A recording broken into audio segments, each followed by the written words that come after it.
Welcome to The Show Off, the podcast where we make each other sit down, shut up, and watch episodes of our favorite TV shows and then explain, or be forced to listen to, why it's top-tier television.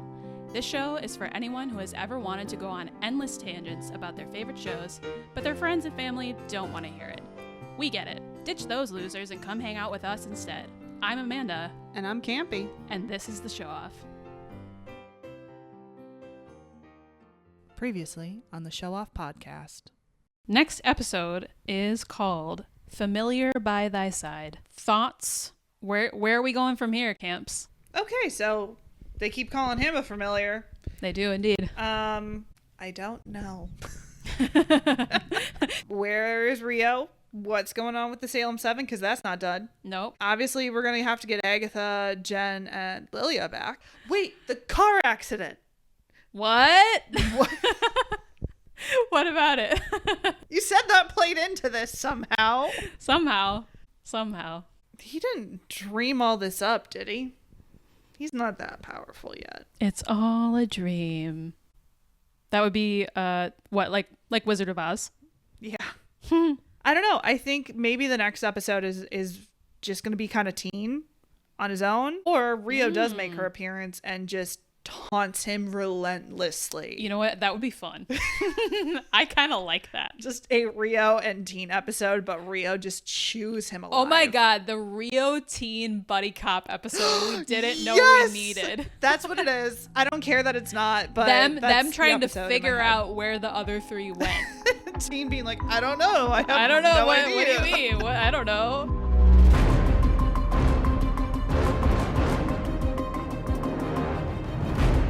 Go. We're back. That's always a good intro. I didn't capture the first line though. Speaking of fucking chaos. Hi. Hi. We're back. We are. And we're releasing episodes again. Yay. Yeah, we just published our WandaVision episodes 5 and 6. I think. Yeah. Halloween spooktacular. Yeah, super fun. Fun to edit, fun to go back to. There was, I'm going to jump right into this. Okay. There was, as I was editing, I'm like, it's a good thing I'm editing these now. I was going to say, are you like thinking about Agatha stuff? I am, because you said something in that episode where you're like, keep that in mind for later. Yeah. And it was Agatha saying, children can't control them as much as you want to. Oh. And you said that, and now I'm like, makes sense. Yeah. Kind of makes sense now, because you spoiled who Teen was. Because I had no fucking clue. Well, right. They revealed it on the show, and I just had to make it a little bit more obvious for you. Yeah, because I'm clueless when it comes to Marvel. Yeah. You'll see how we get there. There'll be some explaining in this next episode we're watching. But yeah, isn't that fun to kind of go back and like listen to all the little kind of like references from WandaVision? Yeah. A little bit. I'm kind of getting it now. I'm interested in what. Because have you edited episode 7 and 8 yet of WandaVision? Okay. There is where I start talking about some stuff.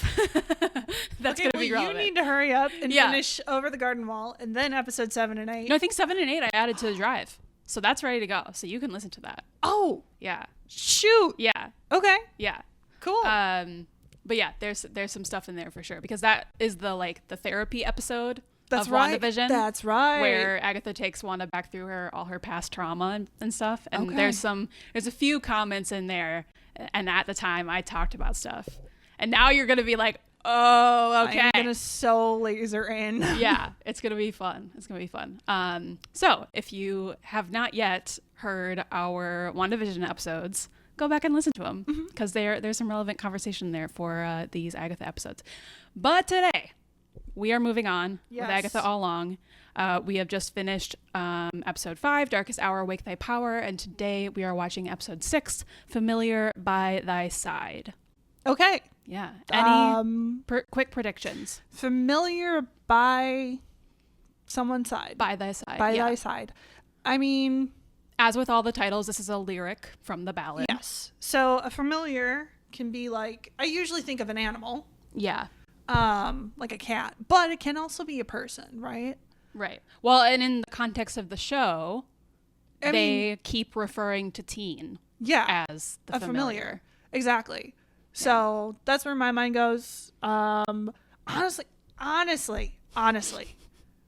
I have no clue where this is going. Right? He just yeeted them into the swamp. He did. And it's implied that they're dead. Yeah. It but is obviously implied. they're not. Because, like, let's see. Who do we still got in the cast, right? We got Agatha. Yep. We got Jen. We got, is it Lilia? Lilia. Mm-hmm. Woo! I'm getting them. And then Yeah. Teen. And because... And... oh my gosh. What's her name? Rio. Because the other woman who's really cool, the protection witch... Alice tragically died. Because her storyline was done. So they were like, yep. In episode 5. Yeah. Mm-hmm. Okay. And we don't know where Rio went. We don't know where Rio went. Rio is an earth witch. So A plus B, they're in the swamp. A green witch. Rio is, yeah. Water, fire, earth, air. Yeah. They're the 4 elements. And then Agatha's just vibes. But no. So they're in the muddy water. And then Rio... Earth, A plus B, episode starts with her getting him out, right? Like, okay. And then I don't know. Yeah. Okay. Why did Teen do that? Because why did he do that? He blamed Agatha for killing Alice and doesn't believe Agatha. He basically lost his shit. Yeah. He lost his temper, which, I mean, it seems like his mom kind of does that too. Mm-hmm. He takes after mom. In magic and temperament. Yeah. Mm-hmm. Big time. Which means that he's also going to have a come to Jesus moment, because it seems like Wanda always had a come to Jesus moment. Sure. Yeah, he might. Yeah, we kind of... I really like episode 5, as we kind of discussed a lot in the last pod.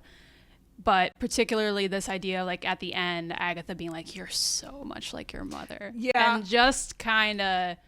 Like, yeah, that was just a really interesting interaction where he kind of freaks out at her and gets mad and kind of like reveals his true colors in a way. Like, he's up until this point, he's been very like, I'm Billy and I'm Teen and I love magic. Spoiler! I mean, we know. I can say his name. Know.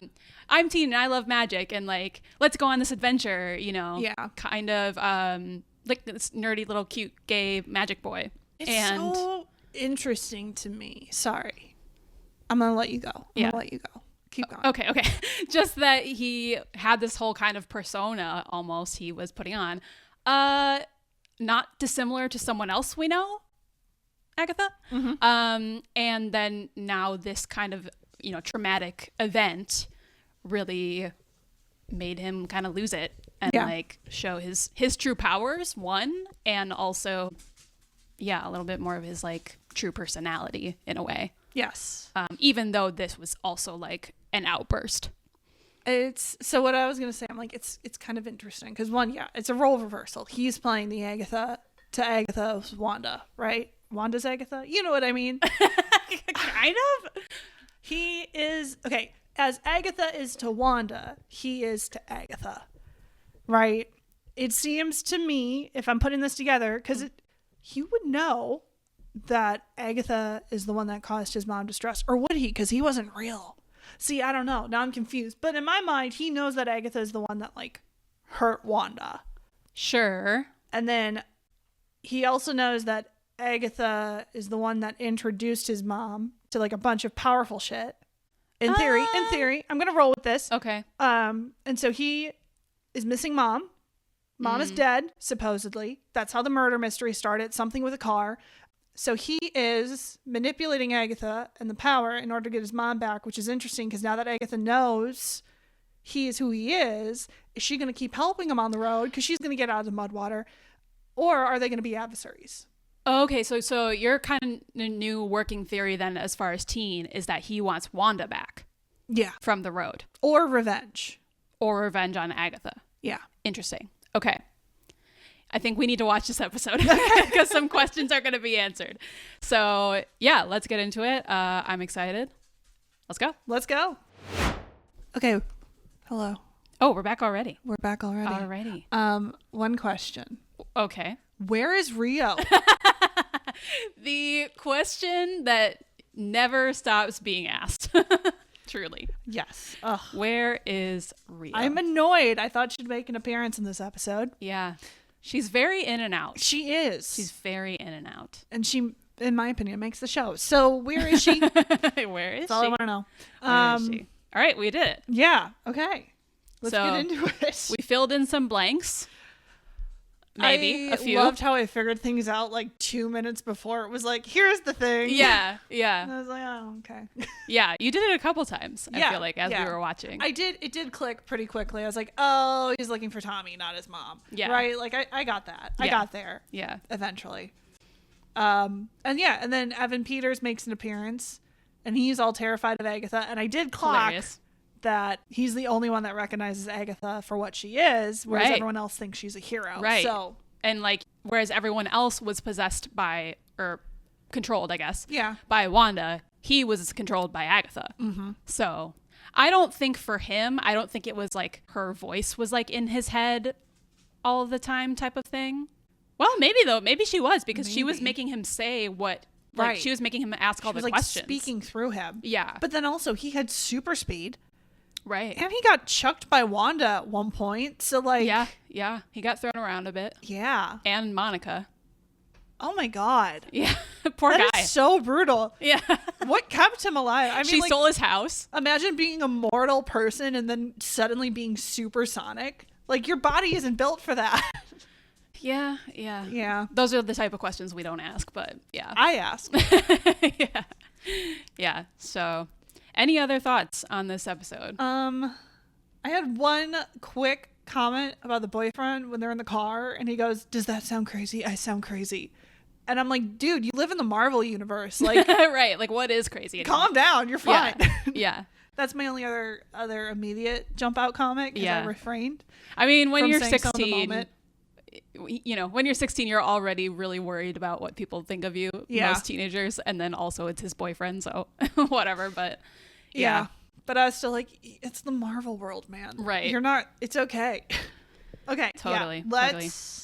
Let's do this. Let's get do it. into it. Okay, so we get our little previously on to start off, which gives us some of the context from episode 1 Yeah. that we're gonna get to later, and then we open with Teen, aka William, Yes. having his bar mitzvah. Coincidentally the same name. Coincidentally the same name. Coincidentally also a boy who is interested in like the occult Yeah. and magic and kind of like witches. dark, stuff. So we're at his bar mitzvah, this whole big party, and his parents are there, and they're like, "We love you so much," and they're like, clearly it's like a very tight little family unit, which always bodes well, you know, for the circumstances to follow. Classic Disney setup and takedown. Yeah, totally. Like, oh, this is great. They're telling each other they love each other. Oh, good. And then William goes and gets his palm read. Yeah. By who? Lilia. And I clocked that Lilia. right away because it was a psychic. And I'm like, oh, wouldn't it be cool if that was Lilia? And then I Yeah. was like, oh, of course it's Lilia. Yeah. Why would they have a different psychic there? No. She's you know, in the area. Yeah. Oh, and then I screamed, I wonder if he cast the sigil on himself. Right. Which actually was like a going theory at the time of the show, Honestly? like not beyond the realm of possibility. No, at all. not at all. So yeah, If good he's guess. trying to hide from Agatha. But no, it wasn't him. It was We were about Lilia. to find out it was Lilia. So also she tells him that his lifeline is broken in 2. Mm-hmm. And he's like, oh, that's probably not good. And she's like, oh, it can mean many things. Your, you know, personal growth, important life changes. Yeah, but she's clearly shooken up and... Yeah, she's like kind of shook about it, but she's Yeah. try to cover. Yeah. Because it's a 13-year-old kid. So. Yes. And she's like, you're becoming a man, a new you. I wouldn't worry. And then she says the tower reversed Yeah. is the tarot card that she says when she's talking to him. Which I still don't know tarot cards, so... Nope, but we're racking them up is the point. So, okay, and then So at the end of the show, we get a final tarot reading, huh? Because I'm Maybe. assuming that she's saying the cards in the order of which you would lay them out. And then all that together gives you a final reading. Mm-hmm. Cool. All right, anyway. Okay. But her kind of like final parting message to him is like, you don't need to be a psychic to see that you're a good egg. Enjoy the now. That's the only thing that's certain. Yep. So she probably straight up saw what was going to happen. It sounds like it. Sounds like it. Yeah. And then she writes the sigil on this little like wooden Scrabble tile and drops it in his pocket, his coat pocket. Yep, which he left behind. And then she gives it to someone outside the tent. I think it was his mom. I don't know, whoever it was. Like, give this, find the kid whose coat this is. I don't know whose it is. So she wrote the sigil and then she forgot. Which, like, it would be a great cover. Like, I don't know. I don't know these kids. I'm just the hired person. Right. Or I'm old. I forgot. Yeah. I don't know. But it tells us, the audience, who's in the know. Yes, exactly. Yeah. Exactly. So up until like this moment, did Lilia writes the sigil, was that anywhere near? No. Me neither. I was so shocked. Why would it be? Yeah, when this happened. I'm trying to remember what like my original theory was for the sigil. I don't know, because we knew it couldn't have been Wanda. She wouldn't do that to her own child. I think I was starting to get Although she did kill her own children, so. Yeah, or like allow them to cease to exist. Yeah. Anyway. Yeah, I don't know. It was just, it felt very out of left field for me. Yeah. Which is just like another testament to the twists and turns of this show. Just one of those weird little chaos things of life. I don't know how to say that. Life is just weird and chaotic sometimes, and like things just fall into place in weird ways. And this is writing, so obviously it was planned. But I'm saying like it.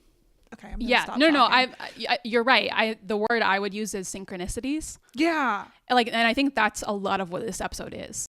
It's like all the little synchronicities that happen. Like he has met every individual member of the coven. We find out that prior to the actual except Rio, but she's not really in the coven. She's other.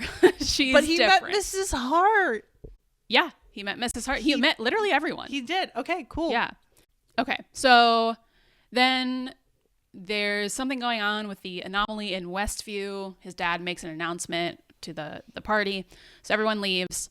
They're starting to drive away. They hear Wanda and Vision come over the radio. We see the hex starting to shrink in the sky.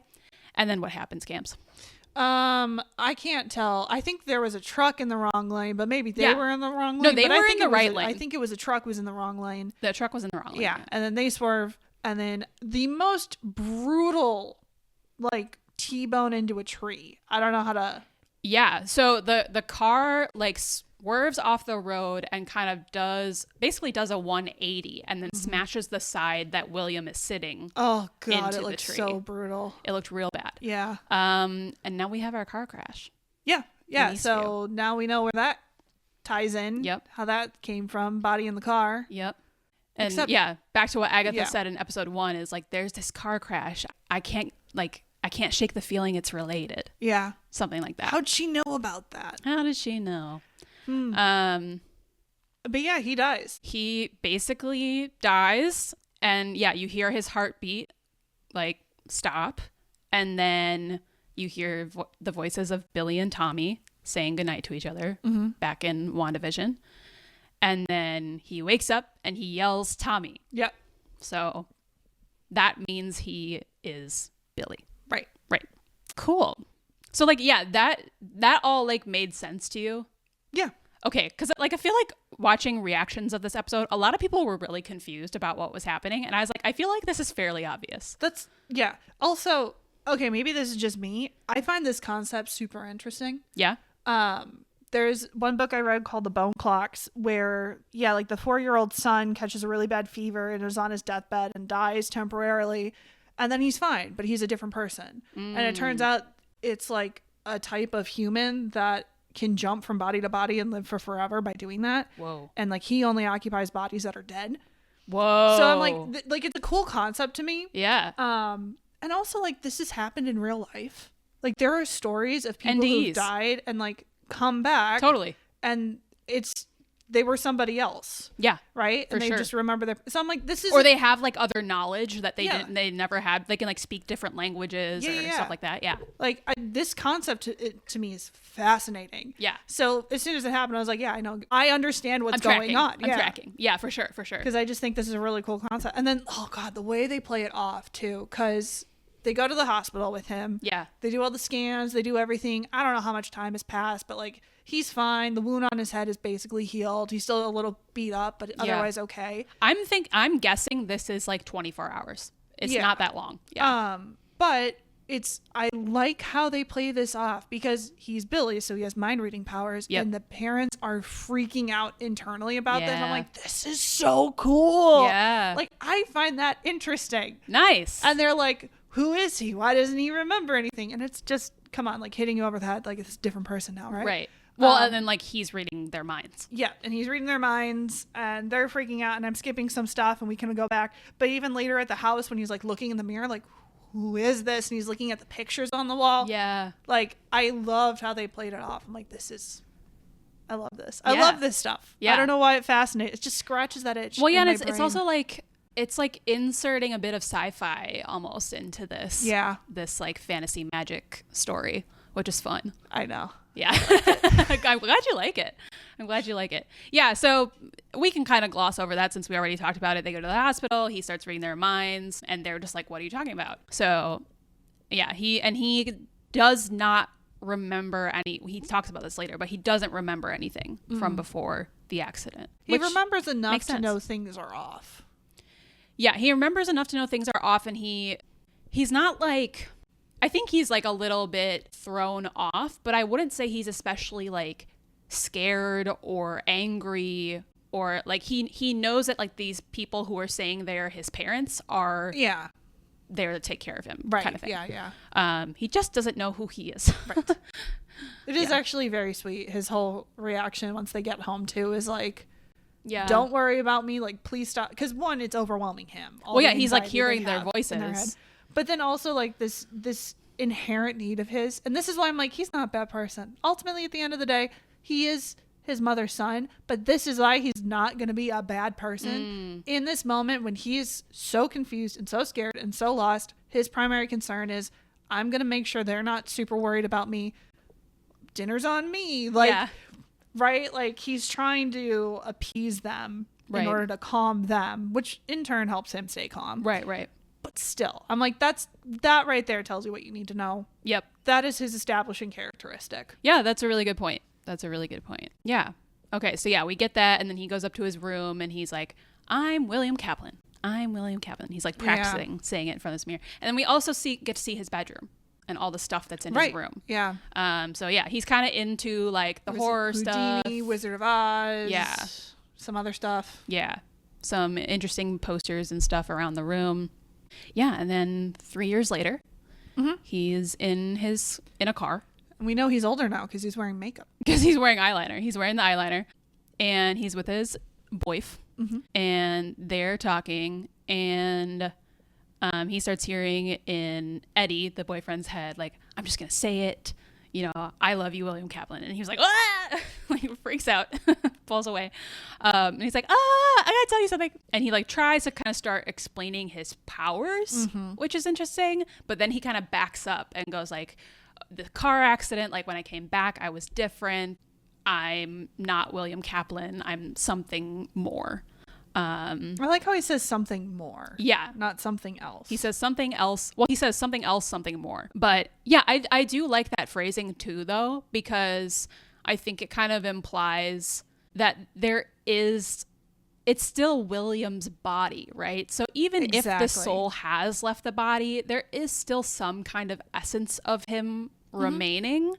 And, you know, Billy is now inhabiting this, but like essentially living William's life. So it's not like as cut and dry as, you know, Billy took over the body, which I think is interesting. Yeah. And then he's like, nothing in my life has felt normal until I met you, which I thought was really sweet. Yeah. But I want you to know the real teenagers. Me. Yeah. And they kiss, and he's like, I love you. Well, he said, I love you too. Yeah. I love you too? Question mark? And then I was like, why didn't you say it, man? Yeah. But then his boyfriend is like, so if you're not William Kaplan, who are you? And then we cut back to his room. Oh, he was prepared. He's like, so I've compiled a dossier. Which is so funny. And Eddie's like, of course you have. Yeah, and then he's like starts explaining like the night of the accident, we were only a few miles from Westview when it crashed. The anomaly was collapsing, the dome thing, yeah. I thought that turned out to be some Avengers training exercise gone wrong. No. But now we know the official cover story. I know. I find that so interesting because I'm like, of course they would have a cover story. Yeah. Because probably from Sword. We need to watch The Boys is all I'm saying. Okay. Thank you. Moving on. Next note. So yeah, they're starting to look at all of the stuff he's compiled. We see a quick video of Jen on his computer that he had been previously watching. She has flawless skin. That should be illegal. So I think she's the last. He does know Jen when they walk into that store, and he immediately starts pulling up her like history and like he's like, brought receipts. You minimize the size of my pores. Yeah.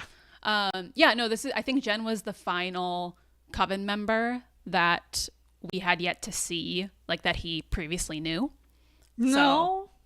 Because he still got hit by the car with Mrs. Hart. Right, that was later. Yeah. We forgot to bring up Alice was the police officer. Rescued him from the car. Yeah. Which. Yeah. She shows up on screen. I'm like, who's that? Why does she look familiar? Why do I know her? I'm like, that's Alice. She does look different in a uniform. She does. To be fair. Her previous character costume was a lot more rock star than that. Just on brand for me to be like, huh? Haven't seen her in two episodes. Who is she?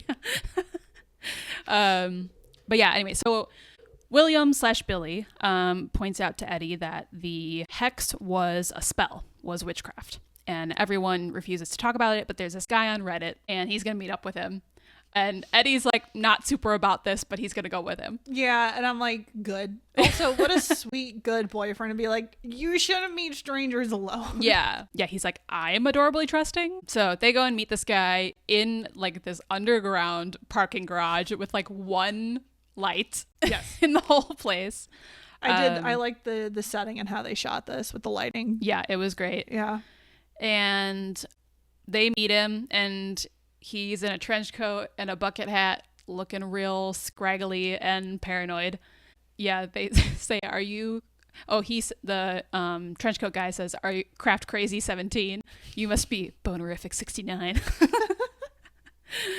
He turns around.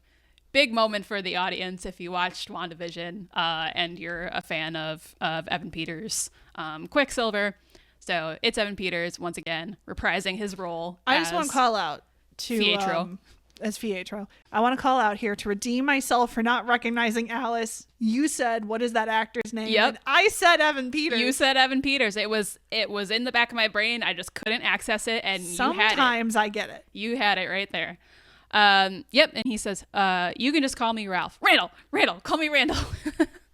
So he's still got some issues from being possessed. 3 years. He clearly has not been able to heal him. He's not doing well. No, I don't blame him. Has he been to therapy? I'm guessing not. Doesn't really seem like it. Seems like this is his therapy. Yeah, he's coping. Trauma dumping on some teenagers in a parking garage. for sure. He's trying to cope in other ways. He checks if they're wearing a wire. They're not. And so they start asking him what he remembers. And he's like, it's this weird, sad sitcom. You know, he starts explaining it's like watching yourself on TV inside your own head, but you can't turn it off. And William is like, did it change you? Like, and he's trying to get at, do you have superpowers? Yeah. But he doesn't say that. And then Evan Peters. You mean like waking up every hour of the night screaming? Screaming. Yeah, the pure comedy of this scene is really going hard. But then he starts thinking, please don't ask about Agatha Harkness. Please don't ask about Agatha Harkness. What do you know about Agatha Harkness? Yeah. Come on, man. I really like that delivery from Evan Peters. And he says, she's an ancient witch who will F your shit up. Which is also a great description of Agatha, I think. And then they get him to talk about it a bit more. His deal was way worse. Agatha hijacked his life.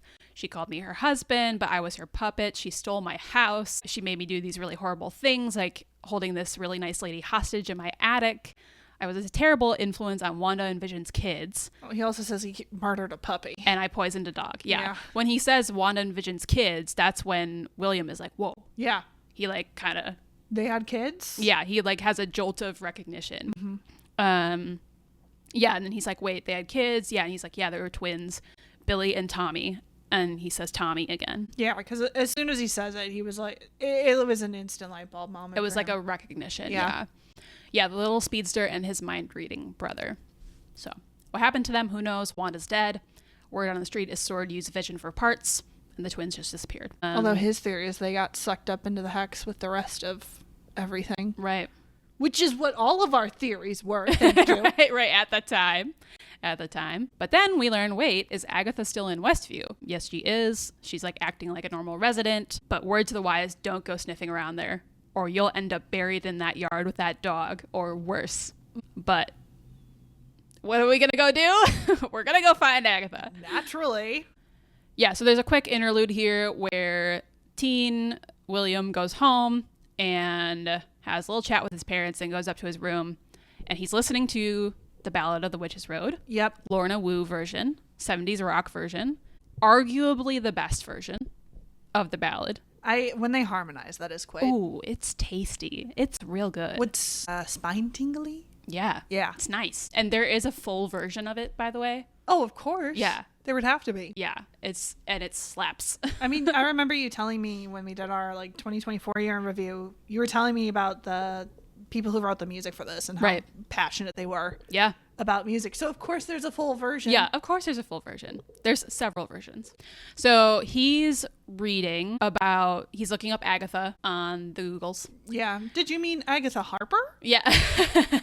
Poor Google trying to suggest different names. Yeah. But then he finds he adds ancient witch because that's what Evan Peters said. Right.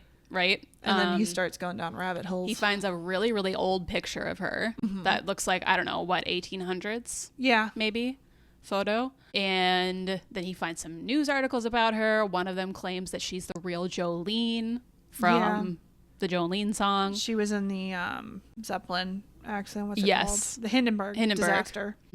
Among other things. And then, this is where he's writing down like the names, like Wanda dead, Vision, parts, Tommy missing.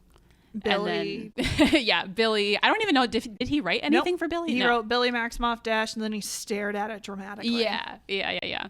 But he's listening to the ballad. He's hearing, I'll see you at the end. He's looking at Tommy's name, decides, okay. Well, because on the website, too, he reads like, fun fact about Agatha. She's the only known survivor of the Witch's Road. You're right. And then the record just gets louder going, Witch's Road, yeah. and then I'll see you at the end. Down the road. So yeah, he has a delusions of reference moment where he goes, this is singing about me and my life. And I need to go do this so I can see him at the end. I'll see you at the end. Yeah. Yep. So he drives to Westview, to Agatha's house, and he's sitting in the car before he gets out, and he's psyching himself up. He texts his Boyf, just like, thanks, that was crazy, And thanks for protecting me. Thanks for protecting me, which is cute. And then, did you notice that Eddie replied back, like, you're my black heart. You're my black heart. Any thoughts about that? Not until this moment. So we had Is he supposed to be on the road? We had a black heart on the list, the coven list. Well, they called Rio Agatha's black heart, right? Right. So we have two black hearts now. Rio said, what did she say exactly? Oh, it's black and it beats for you. That's it. I have a heart. It's black and it beats for you. Yeah. And then we have this. So some competition, perhaps? Except it says you're my black heart emoji. So I mean, Billy could also be the black heart. Right, that's what I'm saying. Oh, I'm sorry. I thought you were talking about Eddie. Okay, yeah. So it could be Rio or Billy. Yeah. Parking all those notes, Exactly. True. It could be a twofer. And then he's like, he closes his phone. He's like, this is a great idea. And then it gets out. And we both really enjoy the scene of the street at night. Oh, yes. And like there's the globe streetlights. Globe streetlights, two of them. And I'm like, they look like moons. Yeah. Big Harry Potter, Sorcerer's Stone and then vibes. I was like, it's Dumbledore time. Yeah. And you were having the exact same thoughts. Yeah. So, I mean, another witch reference, basically. I think, yes. Witchcraft reference. Yeah. They abound. Okay, and then he goes up to Agatha's house. He hears her talking through her delusion, basically. Like, at this point, in the first episode, this is when she's talking to Rio in her house, and they're having pizza. But then he breaks into her upstairs bedroom, finds her locket, because he needs a personal item for the spell. In the car, he was looking at his spell book. Yeah. Which he brings on the road with him, but he was looking at the release spell. Yeah. And it requires a personal item. Yep. And Which, then yeah, he's sticking through his stuff, and I'm like, 1, grab anything, but 2, you know this isn't Agatha's house, and 3, how did you know that pendant was hers?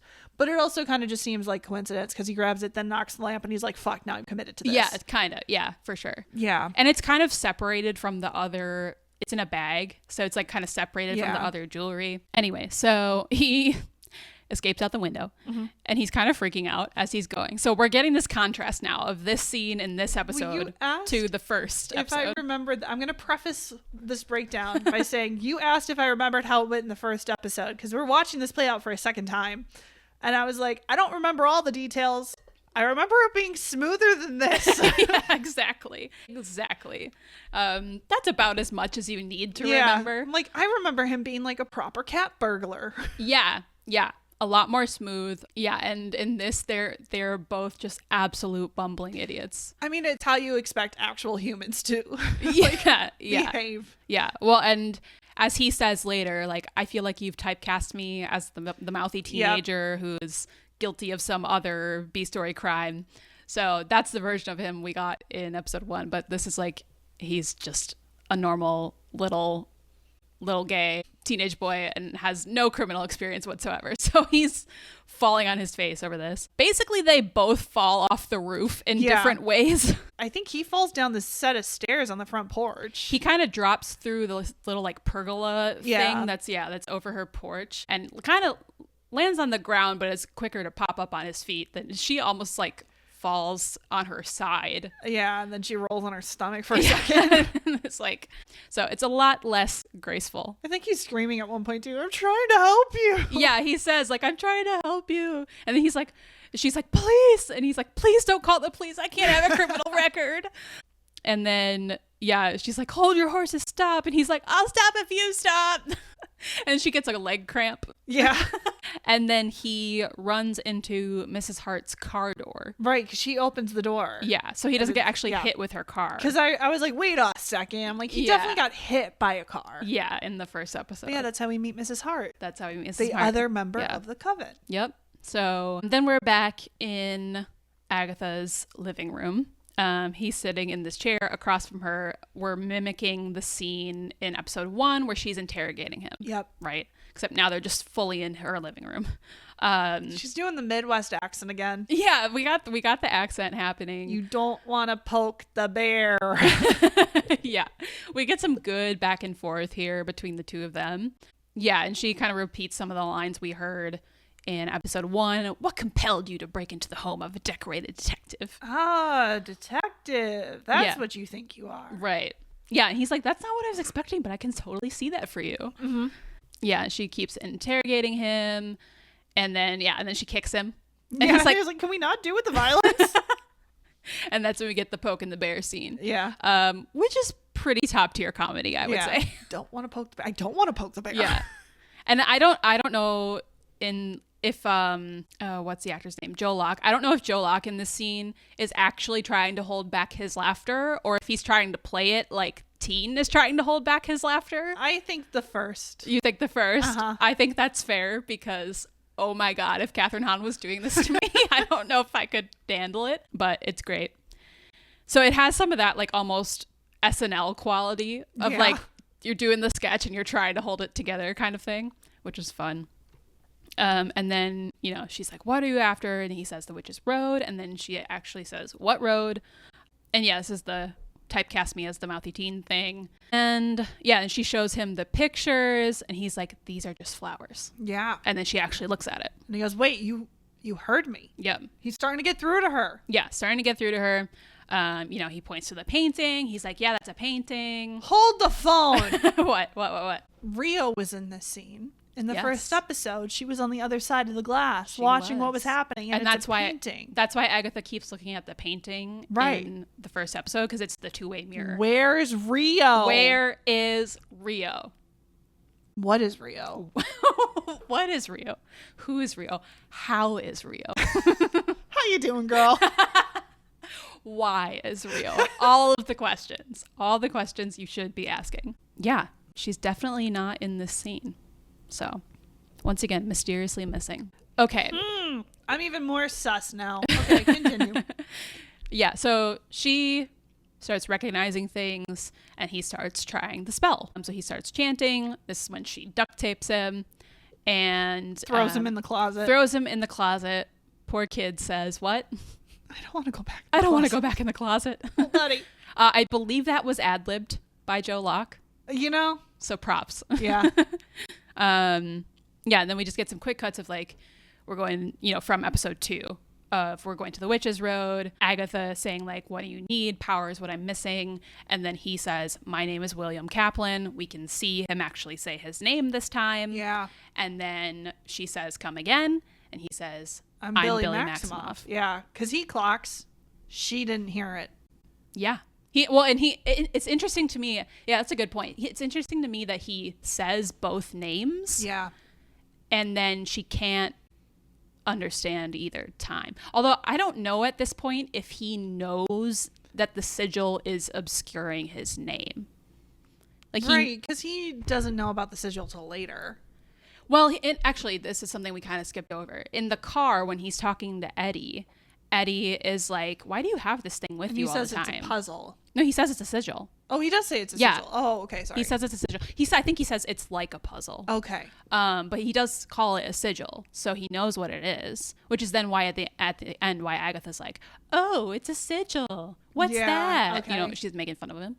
So he does know what it is, but I don't know that he knows what it's doing to him specifically. Okay. You know what I mean? Yeah. But yeah, still interesting that he says both names. Mm-hmm. And then clearly she has no reaction. He's starting to fully acknowledge that he is Billy. Exactly. Yeah. Yeah. Very much the journey that we're going on here. Okay. So we've got the full backstory. Yes. Now we're back on the road. Yes. We pick up immediately from episode 5. And we see what happens. Agatha crawls out of the Oh my god. Okay. I'm like, are we there already? Yeah, we are. I whipped through this one. Yeah, you did. Oh. Well, you got a dinner to get to. Yeah, I do. No, she crawls out of the mud by grabbing onto like a tree root and pulling herself out, which I'm like, okay, I guess you can get out of it. You really wanted Rio to come and like I wanted Rio to get her out of there. Like earthbend everyone out. Yeah, but now I'm like, Rio doesn't exist. Yeah, right. Rio is a figment of everyone's imagination. No, but for the convenience sake for the plot, Agatha, of course, has to survive. So she yeets herself out of this hole. I said at this point, I'm like, she looks like the Urukai. Yeah. Yeah. With how much like slime is covering her. Covered in mud. Yeah. Totally. Yeah, the scene where the Urukai like being birthed from the earth. Yeah, so nasty. Who do you serve? Saruma. Yeah, so I said, looks like she's being tarred and feathered. Yeah. Which we were trying to decide if that's like a witch thing. It was just a thing. Or just like It was a thing that happened. Persecution thing. Yeah, I think it's just a persecution thing. I wouldn't be surprised if it happened to witches. Yeah, for sure. So that's interesting. But the most important note here is that the coat is ruined. Tragically. The beautiful coat is now You're so gone. Heartbroken by this. I was so sad. She can't whip it around anymore. I was so sad, Camps. She'll get a new one. Eventually. But so she has to ditch the coat because it's full of mud. Assuming she survives. Anyway, she has to ditch she has to ditch the coat. She like wipes all the mud off her face, walks over, and then we go back to Teen, and we see him looking down at his hand, and he's got the sigil in his hand. And he crushes it. Yeah. And then opens it. It's in pieces. Question. Mm-hmm. Never mind. I already had the answer. What was your question that you already had the answer to? Like, did he recognize Lilia when they walked in to like get the band together? And then I was like, no, because that was William who met Lilia, not Billy. So. Right. Yeah. Exactly. Good point. Interesting. The sigil worked on both of them. Did it though? What do you mean? Well, she cast it when he was still William. Right, but then William did die. And when he said both names, it worked right, on it worked on both names. That's true. Mm-hmm. I think that's also supposed to be like there's some question still as to like who he really is. Yeah. And like is he William? Is he Billy? Is he a combination of the two? I like this idea of the embodiment of both. Yeah, I like it too. So yeah, we get this great shot. I really liked the shot of like Billy in the foreground, and he's like holding the sigil and he's crushed it. And then Agatha just like slowly walking up from the background and like not quite in focus, but like getting closer. And that's when she's like, that was quite a debut. And then starts making fun of him. A sigil, what's that? Power's what I'm missing. Hardly. And he says, power doesn't interest me. Yeah. And she immediately says, keep telling yourself that. Yeah, I feel like she sees him pretty well. Yeah. Yeah. Well, when you think about like what just happened like the last conversation they had before this. Yeah. Was the whole you're just like your mother thing. Yep, yeah. And yeah, I want to really good at reading people. Yep. But this, I'm going to quick side tangent here. Please. Because he tells Eddie in the car when people are having intense emotions. Right? And that's when he can hear their thoughts. Right. And so in my head, I'm like, hold on. Last episode, when Agatha killed Alice and she was panicking outside of the treehouse thing, she was having intense emotions. Did he or did he not understand what she was thinking? Because she tries to tell him, I can't control it. I think and no. He's like, bullshit. I think no. And here's why. We learned in WandaVision that Agatha's thoughts were not available to Wanda. Oh. I think Agatha learned a long ass time ago to, what's it called in Harry Potter? Legilimens? Oh. To block her thoughts. Yeah. From like any other possible intruder. So I'm pretty sure, and I'm guessing the other witches perhaps know that on some level too. I'm guessing Lilia, at least, being the one who's been around the longest. Sure. So he could have been. I also don't think he was maybe tapped into that ability prior to this moment. Well, like we know, like he can occasionally read minds of his parents and like. It's not like he can control it. Right, exactly. Plus he was having such an intense emotional state himself at the time. Yeah, he's also going through a lot in the whole journey. So a lot of reasons. Yeah, I think so. Yeah, I think we're supposed to believe like his outburst in the last episode, that was like a new unlock. Yeah. For him. He's definitely never done that before. Oh yeah, and like now that we have his whole backstory, clearly. And you said like, oh, he's showing his true colors, I think, or something along those lines. I'm like, not entirely though. No. That is just a different side of him. Exactly. That is Wanda, but he's still overall a good egg. A good egg. Mm-hmm. Yeah. I read a lot of comments too of that particular phrasing. He's a good egg because he's a shell. For I know, right? I was like, that's kind of harsh, I think, actually. Jeez. Okay. But there is some wordplay to be had there. Anyway. Okay, so she says, keep telling yourself that. Mm-hmm. And then he's like, when did you figure it out? And she's like, well, I had a feeling when we first met. And we see some of that in these flashbacks. But even with the sigil and the way you and your mother have the same tell. Which is what? And then she says, very inconvenient for you. Yeah. What? Yep. That's not an answer. Exactly. Agatha 101. What? Don't let him know what you got over him. What is the tell? What is the tell? Even with the sigil in the way, you and your mother have the same tell. Yeah, I know. I love that, and I love her answer. Do we get an answer at some point? Yes, we do. Okay. We do. You're not going to tell me. No, I'm not going to tell you. No, okay. Not right now. But anyway, then she says, I wasn't sure until you...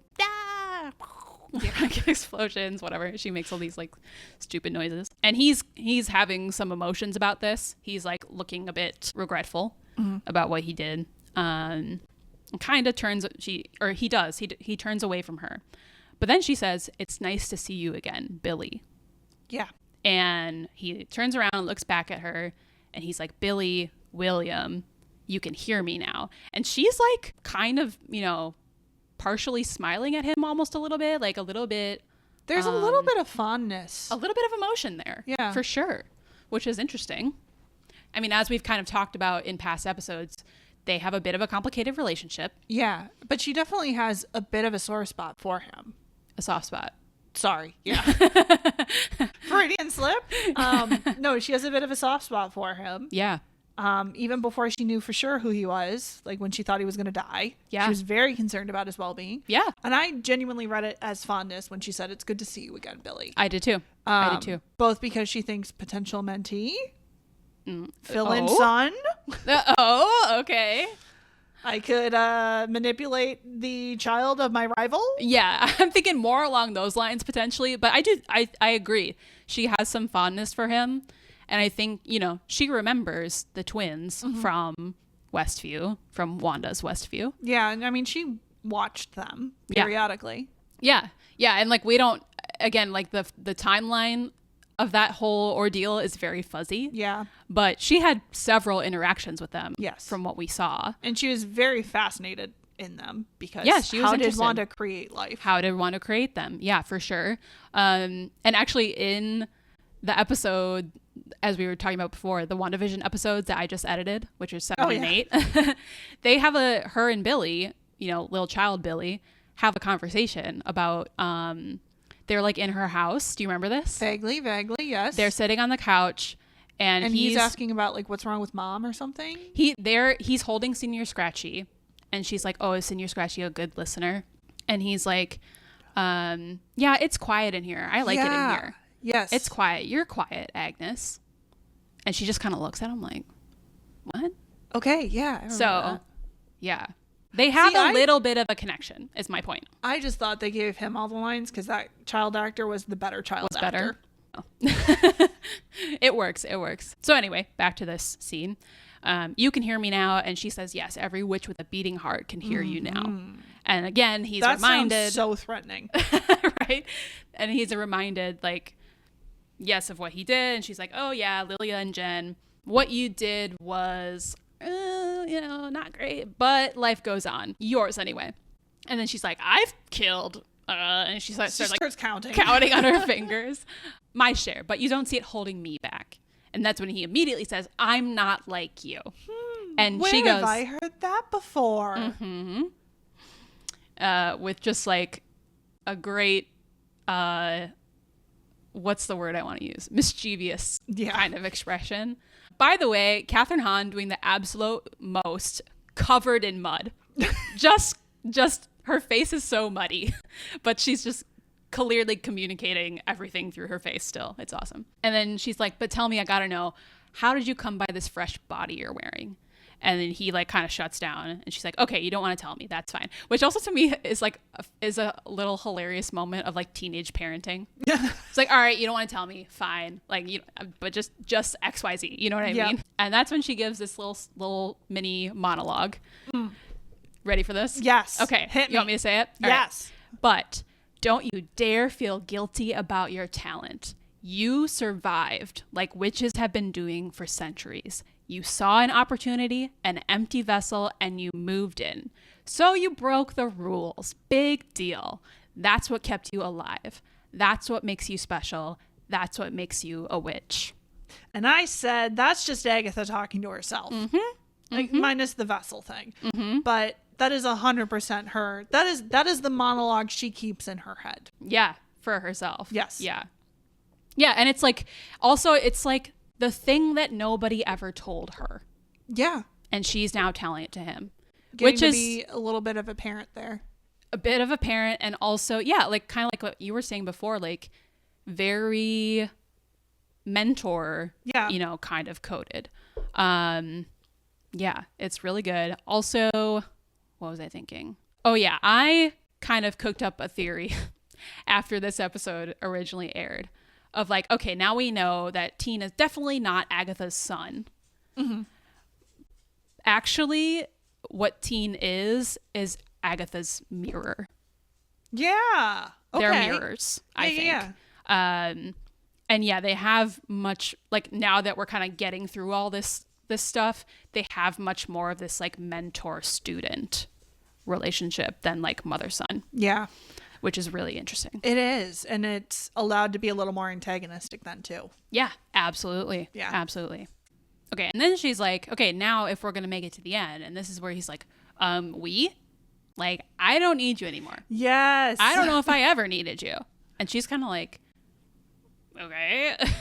She doesn't say anything, but she kind of he's starting to get a little arrogant, a little defensive, a little mouthy, being a teenager. Mm-hmm. And he tries to summon his powers to attack her, but so well. It fizzles out. So she laughs at him. Side question. Is he the mouthy teen that is the suspect in the original crime, but is actually involved in the B plot crime? Like that. He's in the A plot. I know he's in the A plot. So is he the... Okay. I don't know where I'm going with that. I think you're thinking too hard. I think I am too. He's mouthy, but he's in the A plot. But is he, I guess, more of a villain than I am giving him credit for? Well, let's talk a little bit more about that once I walk through the rest of this. Okay. And then, so his powers fizzle out, and he's like, whatever, it's there. I can finish the road on my own. And she's like, oh yeah, with all that power you can't control without throwing a temper tantrum. And then he's like, I'll figure it out. And she's like, oh yeah, what does Billy Maximoff want at the end of the road? She puzzles it together pretty quickly. Yeah. It can't be mommy. Yeah, find mama? No. She chose a town full of strangers over her own flesh and wires. Bruh. This whole brutal. She gives him like the rousing pep talk, like the don't be ashamed of your magic, and then she just launches into this. Oh yeah. Totally just tearing him down. What She's about literally Robo-Papa? going for his heart. Oh, you can't. He's in pieces. Yeah. God knows, or God knows how many pieces or whatever. And then she's who's left? Just taunting him. Totally. Oh yeah, taunting Maximoff's what she does best. Yeah. And then she's like, oh, right, there's two of you. You're after Toby. Tommy. That's what I said. Yeah, Agatha just completely incapable of remembering people's names, apparently. I relate. Except for Billy. She remembered Billy's name. Anyway. And then Billy says, he's out there somewhere. I can sense him. I just can't find him. Which is interesting. Yeah. Because we didn't know that before. No. They got the twin connection thing. Yeah. So, I mean, also there's like he can sense his soul. Well, wasn't it him who sensed his dad was in trouble? In WandaVision? Yeah. Yeah, good pull. See, where did that come from? I don't know. I got something stored away up there. Yes, he did. Presumably because he is connected to his dad. Yeah. So same kind of idea. Yeah, exactly. For sure. Yeah, I can sense him, I just can't find him. His brother hasn't found the vessel yet. Because, also when Wanda, at the end of WandaVision, when she's, meditating in the Necronomicon, she's, hearing them. Right. In the ether. Right. And you said different universes, and she went to a different universe to find them. Yeah. Did one of their bodies, I guess spirits, astral project to a different universe? No. So there are different versions of them in different multiverses. Okay. Yeah. So Tommy is in this universe at least. Tommy is in this universe, yes. Or some his spirit or something like that. And then this is when Agatha says, gosh, you really are a Maximoff. Otherwise, none of this would be nearly as dramatic. I did giggle. Yeah. Billy just kind of threatens her a bit. He's my brother. If you really want to finish this together, just know that I do not trust you at all, ever. Mm-hmm. And she's like, got it. And she does this hilarious little makes her hair a mustache. Yes. She makes her hair like a mustache as though she's the villain twirling. Yeah. I love it. That was definitely her. No, that was 100% her on the set in the moment because her hair was caked with mud. I was gonna say I feel like there's no way this was a note in the script. No, that is 100% her. Yeah, which is awesome because she's a great actress. Yeah, so she just did that. So cute. And then she's like, okay, got it. Message received. Let's go find the next trial. Last one there is a nice person. And she saunters off. Yeah, she doesn't have her coat to whip around, no, but so she's still got the saunter.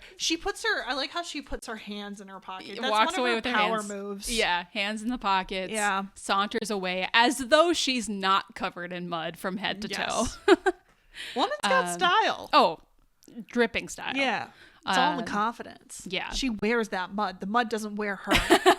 Yeah, and then this is where we look back on Billy and he just says, I'm not that nice. Yeah. And follows her. Yeah. Which I don't think he's given himself enough credit. I stand by what I said. His character that shows through in the moment of panic and confusion at the start is Who his he deepest really self. is. Yeah. Sure. Obviously the temper tantrum and all that is a part of him. Yeah. That's all of us. Yeah. But like his deepest self is a good person, a good egg. Mm-hmm. I stand by that. I will not be proven wrong. So then, and if the show leads us down a different path, then I will be a defender for him for the rest of my fair life. enough. Fair enough. Staking my claim now. So then if he is a mirror to Agatha, what does that mean about Agatha, if anything? I still stand by what I said about Agatha, though, where I don't think she's that bad. I think people make her out to be bad. Yeah. And as part of her defense mechanism, she just plays into it. She never corrects the narrative. Right. Because that's how she survives. I Right. think she's she's not good, but I don't think she's strictly evil. Yeah. Yeah. Yeah, I like that. And like, as you said, like the narrative around her at this point has gotten so big that almost even if she wanted to correct it, it's almost its own Yeah, it's taken beast on at its this own point. life. Yeah. Yeah. And yeah, that's our episode for now. And then I was throwing my hands in the air going, where's Rio? Where is Rio? Yeah, she's not in this episode. Which, to be fair, this episode was like 90% flashback. Yeah. But yeah, and it is an episode that is all about like the emotional weight of Billy primarily, but then also Billy and Agatha. It's exploring all that. We don't got time for Rio. That would literally throw off the entire vibe of the episode. absolutely. But also, where the fuck is she? Where is she? Well, and also like, and as you just said, like the focus is on Agatha and Teen, but like Agatha didn't look around when she got out and was like, oh, where'd she go? No. She doesn't seem concerned at So I'm all. like, is Rio still a part of her delusion? But other people see Rio and interact with Rio. So, so is she? Is Rio Senor Scratchy? I don't know. I'm just throwing everything at the wall. I actually love that theory. Actually, that's amazing. Rio is Senor Scratchy personified. Yes. That would be awesome. No, yeah, so I think she's kind of one of the last big mysteries we have left, right? What do we have left? We have Where's Tommy? Where's Tommy? Well, now we have a new mystery of Where's Tommy. Yeah. Okay. Fair. Well, I guess where are Lilia and Jen? Yeah, because I don't think Are they dead? I don't think so. What has Lilia's outbursts been? Yeah. And also the tarot cards. Tarot card reading is done yet, which is why Lilia's not dead. Okay. We got to get the full reading. Yeah, sure. Yeah, what happened to Agatha's son, I guess? That is a question still. Yeah. Who is still out there? I mean, still a mystery. Who is Agatha really? Who is Agatha really? She is the Jack Sparrow of the Marvel universe, so to speak. Whoa! Wait a minute. Hear me out. Please talk this through because I think I like this, but talk me through it. Okay, first Pirates of the Caribbean, because that's the only one that I really remember. It's the best one. Yeah, truly. Possibly a perfect movie. But anyway, besides the point, Jack Sparrow's character, part of why he is so amazing is because you don't know what side he's on. And at the end, he's like, I'm on my own side. But at the same time, he sacrifices things to make sure Will and Elizabeth get together. Yeah. Still plays into his favor. He is always on his own side. Yeah. But he's also not afraid to manipulate people to get what he wants. And still, I think in the end, he proves himself to be a decent guy. He's a pirate, but a good pirate. A good pirate compared to some other pirates. Yeah, he is the chaotic neutral, right? If you're, because you know how you have like chaotic lawful, chaotic evil. Yeah, and like chaotic neutral. Chaotic neutral. Yeah. Okay. And they try to make Agatha like just chaotic the evil. unlawful evil. Okay. But I think she's more chaotic neutral. I think she is the Jack Sparrow. She isn't afraid to manipulate people and play whatever side she wants to. And throw some people under the bus whenever to get things necessary. in her favor. Yeah. But at the end of the day, she's still going to do a noble thing. Maybe not the noblest thing. Right. Maybe not all the time. Yeah. But she will occasionally be noble. On occasion, just for shits and giggles. Yeah. Ooh, the Jack Sparrow Agatha parallel. Did not see that one Post coming. that on the Tumblr. Yeah, right? No, that is really interesting to think about, actually. Because, yeah, he is such an interesting character. Also, yeah, just like very much quirky in their own ways. Yeah. kind of an undecipherable type of person. Right. Yeah, you kind of never know what they're going to do. Yeah. And same thing, Jack Sparrow too. How did he get off the island? He tied 2 sea turtles together. Where'd you get the rope? Right. The hair from my back. Like, the legend. The legend of Jack Sparrow. Bigger than the actual story. It's a mythos at this point. It doesn't actually reflect who the person is. Yeah. Yeah. And then when they find, like, Elizabeth asks him, okay, how'd you really get off? And he's like, rum runners. Yep. They use this as the island as a hideout. Yeah. Oh, that's so interesting. I wonder if any of the writers had that thought. I mean, it's just a well-written character, I think. Yeah, for sure. I mean, yeah. Because, well, Disney's in this era of let's write a villain, but then also let's redeem the villain, which I am here for. I'm about that. So I think that just kind of plays into that. Yeah. Because you already wrote Agatha as a character. You already established her and her villainy. So if you're going to, like, play her up good, you can't just do a 180 and change her sympathy immediately, right? Like, you gotta, and so that's, it's just good writing. Right. That's how we got here. Yeah. So do you think Agatha will be redeemed by the end of the show? Yes. Okay. Yeah. So it's what's the phrase I'm looking for? It's a redemption arc? Yeah. That didn't sound convincing. I mean, that's not the whole point of the show, I don't think. Right. Okay. But I still hold it true in my heart. The mythos of her is bigger than the actual story. Yeah.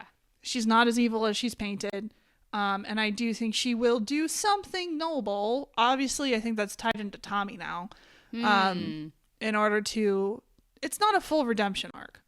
Yeah. This isn't a Zuko story. Right, exactly. But that's what I was getting at. Yeah. No. It's a Jack Sparrow story. Right. Okay. I dig it. Yeah, I guess that brings us to predictions. Mm-hmm. So we have 3 episodes left. Okay. We're heading into the final stretch. Uh-huh. What do we have? What are we doing? Okay. Well, the Salem, however many there are, Nazgul are still out there. They're still out there. The Nazgul. Yeah. They're back on the road, which means they're back to being vulnerable. Okay. Well, that's true. They can pursue them on the road, just not inside the challenges. That's a good point. So, I don't know. Agatha and Teen are on their own for now. Yep, and they will still have their own trials to go through. It's kind of weird, though, with Teen, because they're like, he's a familiar, so that makes it seem like he's not going to have his own trial. Well, but if he gets to the end of the road, he gets his just desserts. So... Well, and I think now it's like they were all calling him a familiar. Now they've found out. They effed around and found out that he's not a familiar. Not. He's a witch. So he's going to get his own trial, which that'll probably be the last one, right? Okay, so Rio's got to come back. Does Rio get a trial? Right, whose trials are left? Lilia, if she comes back. If she comes back, Rio, and Teen. Yeah, because we've had Jen, Alice, Agatha. Yeah. So far. So Teens will be the last, and this show is still called Agatha All Along, which is why Agatha has to tie into completing that story arc. Mm-hmm. So yeah, Rio and Lilia gotta come back somehow, baby. Rio's gonna earthbend them out of the mud. Yeah. I stand by that. Okay. That ship hasn't sailed yet. We aren't past the point where Rio can bend them out of the mud. Okay. All right. You know? Or Jen, I don't know. She's got something going on with water, and part of that mud is water. So sure. Maybe their skin will come out looking phenomenal. Right? They're all gonna have it's the ultimate mud mask. Yeah. Amazing. Jen has new ideas from skincare from this from the road. Yeah. That's all I got. I mean, true. It's hard to predict. It is. Yeah. Especially once after episode 5, when they just kind of completely threw off the... This was kind of the tonal shift in WandaVision too, was at this point. Where Totally. It's like, okay, you think you got the formula? Psych! Switch! yeah, totally. Totally. For sure. Cool. Well, I guess that's it. I feel like we blasted through that. Yeah, we're at an hour 13. Wow. And this is one of the longer episodes too. Yeah. Well, yeah, you got a dinner to get to, I girl. do. I got to get going pretty soon. Yeah. But I think we did this episode justice. I think so. I enjoyed this episode. I would say that it's not my favorite episode of the season because it is a little bit disruptive. Yeah. Of like, it kind of pulls. And I remember you saying this in WandaVision too. That's what I said about WandaVision in episode, what was that, 4? 4. Where I was like, I didn't like it. Yeah. It interrupted the flow. But this one, did you like this one more though? I did. Yeah. But also I haven't been like seeing it as frequently. True. But no, I definitely like this one better. It is weird because it pivots away from Agatha because this is Agatha's story. Right. So it takes a hard left turn to be like, it's someone else's. But again, I'm really engaged with the concept of what's going on here because that's up my alley. So I'm cool with it. Yeah. Yeah. That's fair. Yeah, I'm super excited to get into the last 3 episodes. Ooh. I think they're going to blow your mind, especially the next episode. Okay. Actually. Okay. So I guess I'll tee up that episode. And yes. You can, what's the title? You can see if you have any ideas. So our next episode is called Death's Hand in Mine. Again, another lyric from the ballad. Okay. So Rio collects bodies. And they're supposedly dead. Mm-hmm. Got it. Mm-hmm. That's all. Okay. All right. Something about death. Yeah. Is somebody going to die? No. They're going to get resurrected. I'm just spitballing here. Alice comes back. Everyone comes back. Agatha's original coven comes back. Yeah. Yeah. To your point, the Salem 7. Yeah, maybe they're death. Yeah, I mean, they're definitely a threat of death. Yeah. Hold on. Okay. One of the Salem 7 was bugs, right? It was bugs. How many are there? 7? Okay, bear with me for a second. Yeah, okay. Hold on. I got a wild theory going on up here. Ooh, we love a wild theory. Okay. Is one of them frogs? Is one of them lice? Is one of them livestock pestilence? Are you thinking or boils or hair or blood? No. Or death of the firstborn? wait, this is a Bible reference, right? What is this? Yes, these are the 7 plagues of Egypt. Okay. No. I mean, the bugs, yes, but then we had like a fox, an owl, a rat, a snake. They're more like animal related. They're all animal related. Okay. But death of the firstborn is one of them. Who was born first? What are you talking about? Who was born first, Billy or Tommy? Oh, I think Tommy, actually. Death of the firstborn. But he's not dead. My theory. But he's not dead. Yeah, but the show's called, what is the episode called? Death in Thy Hand? Death's Hand in Mine. Death Hand, yeah. So you think this is where we get Tommy back? No. Oh. But this is where he's like, not dead, kind of dead. We're going that direction. Yeah. Because death of the firstborn. Okay. Yeah, that was a crazy theory. That was a wild theory. All right. Well, we will find out next time. In the meantime, you can follow the pod. Yep. You can subscribe to us on YouTube. Also find us on Spotify, wherever you get your podcasts.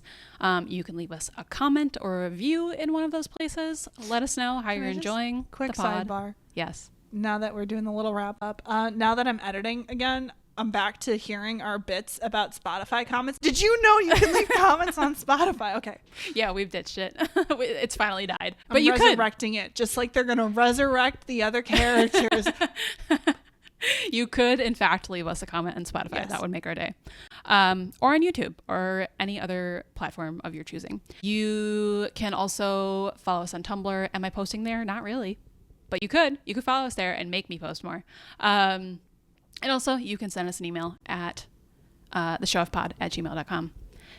Tell us your thoughts of the show, how much you love Agatha. And yeah, join us next time for Death's Hand in Mind. Mm-hmm. Not ominous at all. Nope. Not even a little bit. People gonna die. Maybe it's just gonna be the Salem 7. Maybe it's just a show off between them. Maybe it's not even a trial. It's just battle. Just a fight. Battle time. You would hate that. I would. For real. Okay. But we'll see. Anyway, bye y'all. Bye. Thanks for listening to this episode of The Show Off. If you enjoyed this one, go ahead and leave us a 5-star rating on Apple Podcast and give us your review of our episode pick for this week's pod. You can also email us at theshowoffpod@gmail.com. See you all next week.